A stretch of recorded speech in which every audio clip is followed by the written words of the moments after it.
Tung nipet kani ke video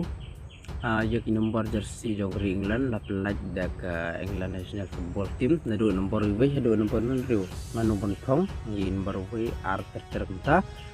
tung nipet no menta ki kita ki bontong ni ki nomor jersey jongri England nomor we la phong da Jordan Pickford nomor R da Ujri Kamsa nomor lai ni ko O'Reilly nomor 10 da Declan Rice nomor 1 John Stones nomor Mark Guehi nomor nyaw Bukayo Saka nomor pra Elliot Anderson nomor kendai Hadi Kane nomor 10 Jude Bellingham nomor kedua Marcus Rashford nomor Artino Livramento nomor kedai Dauden Henderson nomor kedua Jordan Henderson nomor Hasan Daudan Bar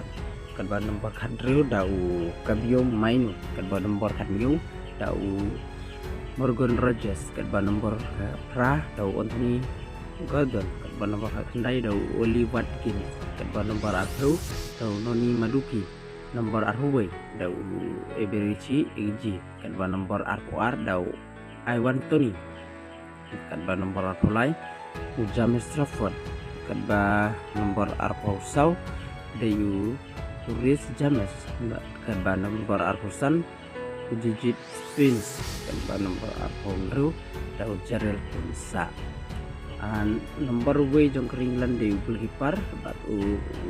Jordan Pickford nomor kalai Uden Henderson di goalkeeper nomor arpaulai James Trafford di goalkeeper jong keringlan kini kita ke arpondru Musapong ya ke jersey jong keringlan lalu nomor we do arpondru sini ada World Cup bakal England suka World Cup akan sedang arti lagi friendly match kita gadai persa ikan jalan akan new trik ujun akan Portugal yang step haka karbe terujun kan ke persa ya Costa Rica Portugal step haka World Cup haka Rong kemenangkong kan ke hapo klub state kan ke persa ya ke Croatia por Portugal step haka hat-trick haka Portugal trik kan ke persa ya Ghana ke Portugal step kecil ka balai jongka bakat dua ke grup stage kan ke persa ya ke Panama haka apa pratrik ujun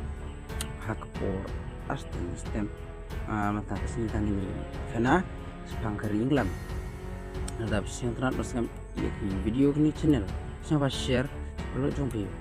karena mbak ini ulang para kasih ada pun pada keputusan